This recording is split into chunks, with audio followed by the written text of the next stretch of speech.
Andre Rosedale, Aspen University, CJ493, Security Procedure Systems and Developments. This is the discussion post for Module 3.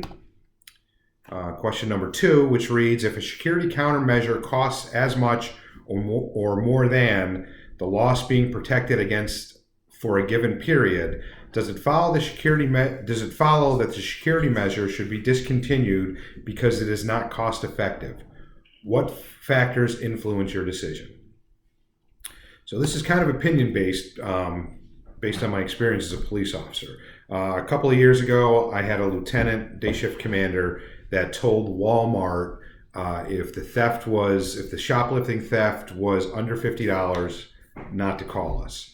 And we pretty much did that with Walmart and a couple of the other big box companies on the west side of town. In the northeast side of town, there was a small grocery store, full-size grocery store, but I think the company only owned 2 of them, and they have since closed the one in the northeast section of my town. And the owner there was there at work every day, and he would call us for any level of shoplifting. I arrested a guy for stealing a 99-cent package of Swedish fish. It was like $1.06 total with taxes. The owner was politically connected in the town, called the prosecutors, and they would prosecute all these cases, but there weren't that many. This is what happened. So Walmart wouldn't call us with less than a $50 theft, and it wasn't really a big loss for them. A pair of socks, maybe some makeup, something like that. And a lot of the shoplifters there were out of towners from New Haven or Hartford. We're a smaller town in southeast Connecticut. On the other hand, the supermarket, which is now closed, got their reputation very quickly in the village that it served that they were a no-nonsense, zero-tolerance type of supermarket. And my shoplifting calls when I was the district officer there were hot and heavy for a couple of weeks, and then it just dried up. And then if it started up again, I'd go out there, and this wasn't like I wouldn't write this guy a ticket and send him on his way. The shoplifters, I would take him into custody, and they would be processed and printed.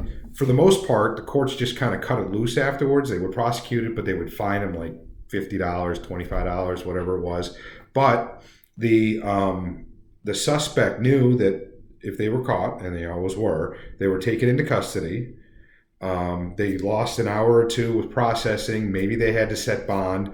Maybe they had outstanding warrants, and they got caught on that and had to deal with it. And then they were given a court date because we would never set a high bail. So they were given a court date between 7 and 14 days of the arrest. And if they missed that, there would be a warrant out for their contempt or failure to appear, which is 10 times worse than pretty much anything you can do in this state.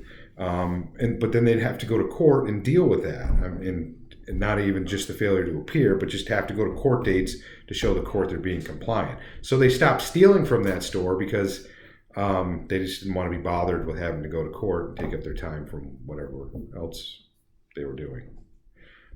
So do I think that if the cost outweighs the value? I think so. I think it prevents it.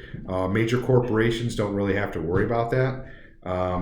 But on a day-to-day level for small businesses, I think that security measures will set standards, and if you deal with the small things, the big things take care of themselves. Let me know what you think.